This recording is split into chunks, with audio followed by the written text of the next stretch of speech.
Last night I was having a wonderful dream about Jennifer Aniston, and probably not the kind of dream you were expecting. Hi, I'm looking for the shower. There are no showers here, ma'am. There's no shower? Oh. And you have no lounge? Why are you laughing like that? You're killing me.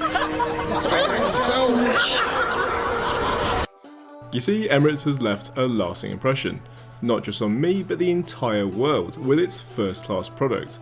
I know of people that will go out of their way with a connection just to fly Emirates, and while they've recently debuted their brand new shiny Airbus A350 product, the A380 will be getting a refresh and is still a wonderful experience. We've flown every class except for Premium Economy and they do not disappoint. So welcome to a very wet, or at least it was, Bangkok, Thailand.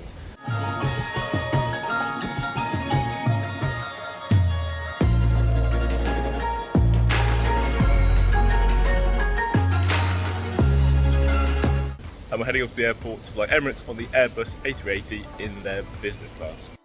I appreciate I could have just caught a grab taxi to the airport, but I'm a bit of a train lover, so I'm catching the BTS to Pattaya in order to pick up the airport rail link, which runs every 20 minutes to Suvarnabhumi Airport.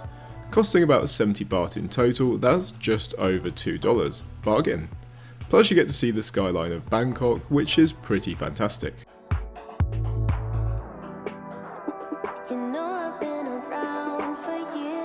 The last time I was here, I was travelling in Emirates, but it was on the A380 in economy.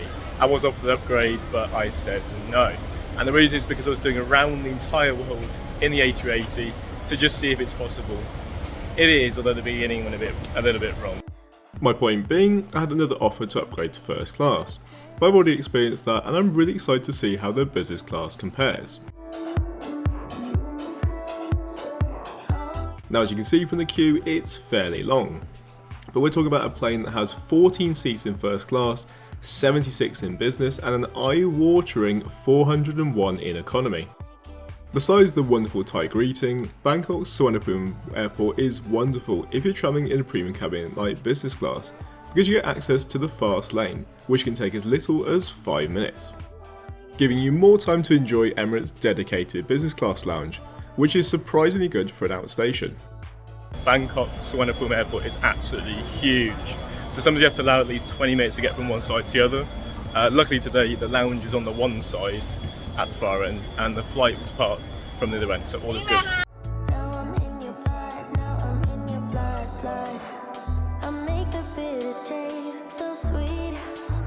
For those who follow our journeys, it might surprise you to know I have never transited in Dubai with Emirates, so I have no idea what the lounge is like.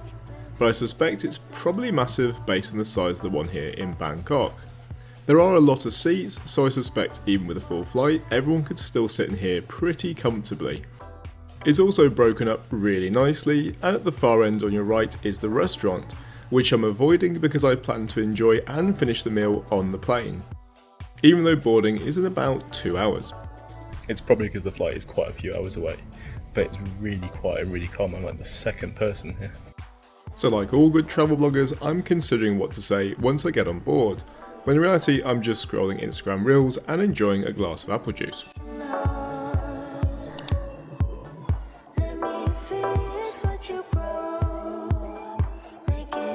With the boarding time approaching, I'm making way towards the gate, and I seem to have made a new friend that's a great listener but doesn't really say much.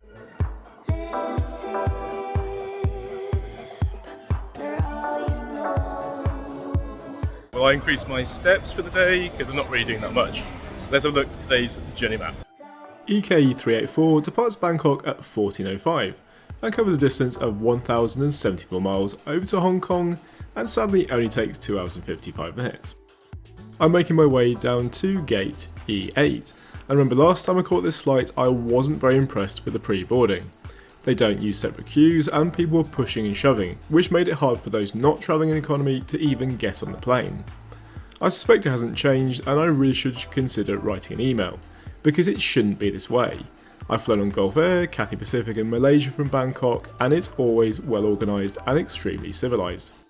Today's flight is going to be an absolute treat. I've been waiting a long time for this and I can't believe my luck that today's Airbus A380 is the big blue and very vibrant Dubai Expo. Very.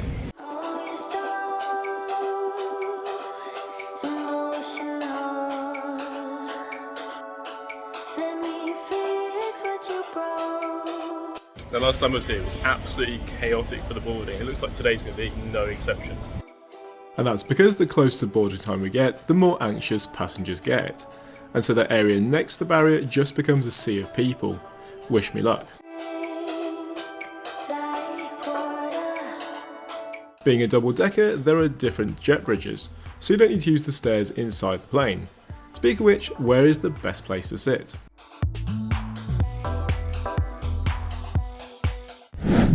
The upper deck only features the premium seats, with the front section being Jennifer Aniston's favourite place to sit, with 16 first class suites and 2 onboard showers. Just behind this are 14 rows of business class, which is laid out in a 1-2-1 configuration.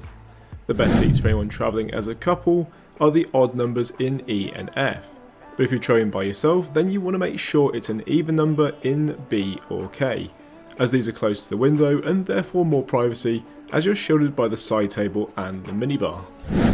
And finally, behind the bulkhead are 5 more rows of business class, with the all famous and exciting bar at the very back that's worth a visit, so hold on to your chair for that later in the video.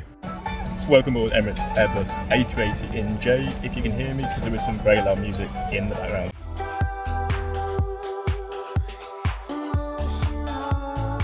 Now it's time for a seat tour. I'm really pleased that I pre-booked my seat, which was free, because while they're a tiny bit dated, in 2025 they still have quite a presence. Personally though, I wouldn't volunteer for the aisle seat, because they're just not very private. I didn't think I would, but I quite like the wood effect. It breaks up the otherwise beigeness of the cabin. And because we're on the upper deck, the window seats also benefit from these massive storage units, which I personally couldn't fill up. And next to me is something that really put Emirates as an airline on the map, is the personal bar area, which isn't refrigerated, so it's a little bit gimmicky, but I really love it. A removable in-flight entertainment screen I believe was the first seen on Emirates. Just note it can't be released before takeoff, I guess because they fear someone will steal it. And these 3 little buttons control the window shades, which again is just something that is truly next level. And finally, the seat has multiple USB-A ports, a universal plug socket, which was common at the time, and an LED reading light. The footwell is quite reasonable for this kind of product. And there's also a storage space below, which is useful for putting your shoes. Not that you should ever put your socked or bare feet on the floor of a plane, because it's not clean in any way.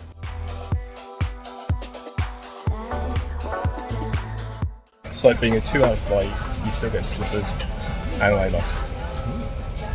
And a blanket, but I can't see using that. It's the middle of the day. Any good airline will offer a welcome drink, and having been offered it, champagne sounds very befitting of Emirates, as well as a hot towel. You have to remember that today's flight is very short, so at a minimum I'd expect food and a drink, and anything else is a wonderful extra. Or, if you have smaller bags, you can place them here in front of you. In first class, there are storage areas inside your suite. Unsurprisingly, their new safety video is called a no-nonsense approach. It saying it gets the message across, but it could have been a little bit more interesting.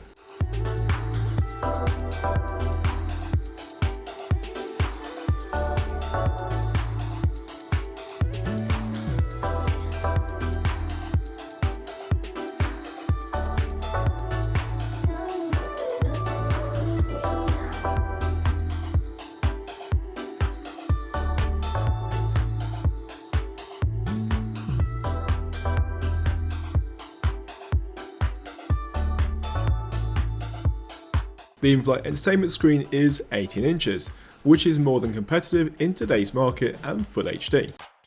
The entertainment system is called ICE for information, communication and entertainment, and it's one of the most extensive libraries in the sky.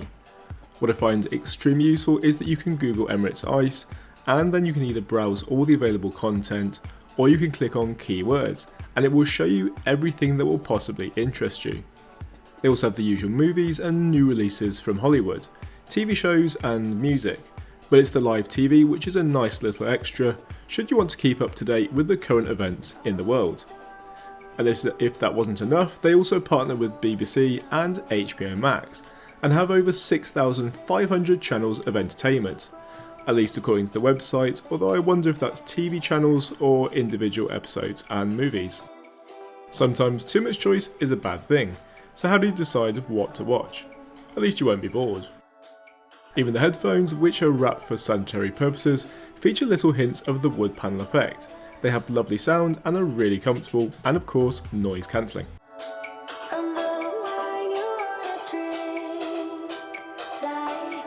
Much like the in-flight entertainment, the menu is very extensive, to the point at which there's no way you could even sample one page worth of food and drinks alone, so I'll just leave that with you to enjoy.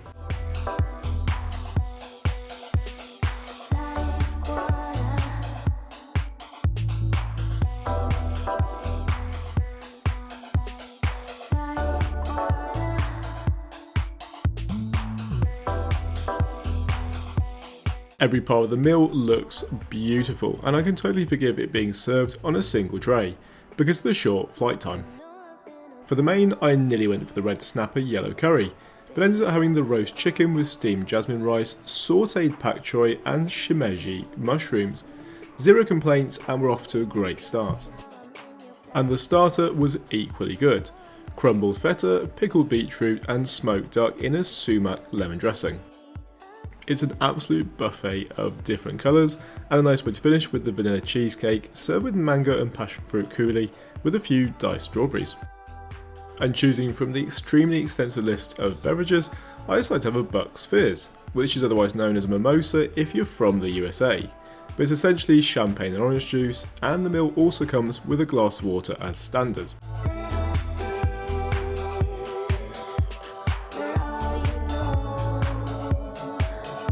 Having finished that incredible meal for such a short flight, I then required the bathroom.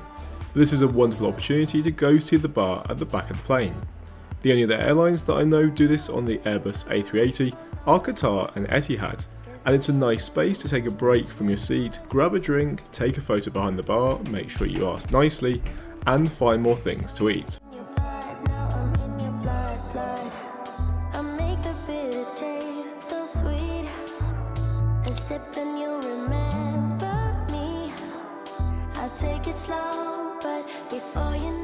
Welcome to the Lee review on the Airbus A380 at the very back. There's 4 at the back of business class. There's only 1 at the front, so you know where to go. The only thing you really need to know about the toilet on Emirates A380 is that of course they continued the wood panelling effect. Why wouldn't they? Perhaps because the route to Hong Kong is shorter, the only amenities in here are paper cups, which are useful for brushing your teeth, and flannels. Anyway, that's cleared some space, so it's time for a nice cup of tea.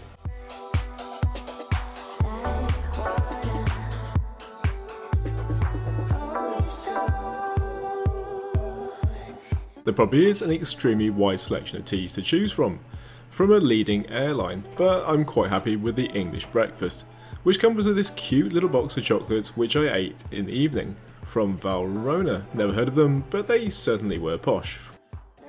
There's only 253 miles remaining, with about 20 minutes until we begin our descent into Hong Kong.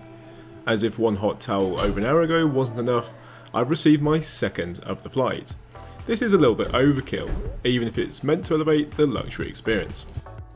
Before we land, I will just say that I found the seat very comfortable in the flat mode, and I could have stayed on to Dubai, but that would result in me being forcibly removed. But also, I have a few other airlines to review on this trip.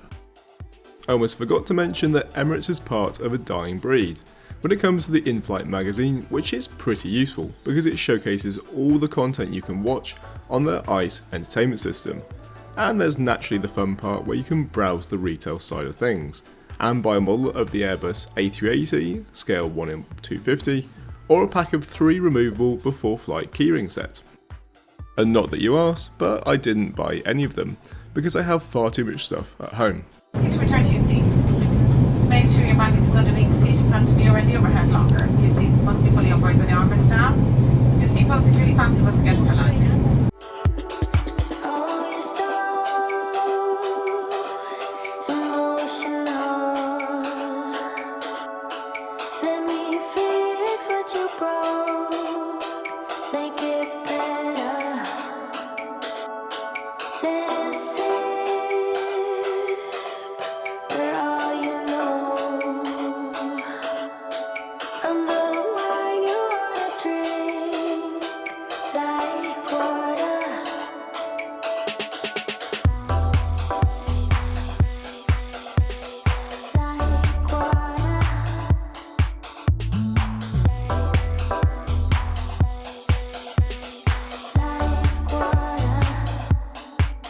There's no doubt about it, I really enjoy myself.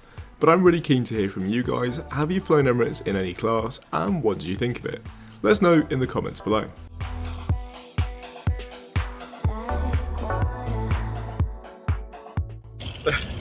So firstly, that has to be the only flight where I've seen people so badly behaved. Only a small minority, but they were standing up during the landing, walking around. I just couldn't believe it. But anyway, incredible flight, great seat. It is looking a little bit on the old side, but when the service is that good and the content on there is so good and the food, it is hard to overlook the fact that Emirates is a 5-star airline and acts like a 5-star airline. The cabin crew, spot on. So I don't really have any complaints. I do think they missed a bit of a trick by not listening to their customers and doing a product which is a bit more private, but totally agree with the fact that they're standardizing what they have rather than having like so many different varieties which just annoys people. Fantastic flight, and thank you for watching.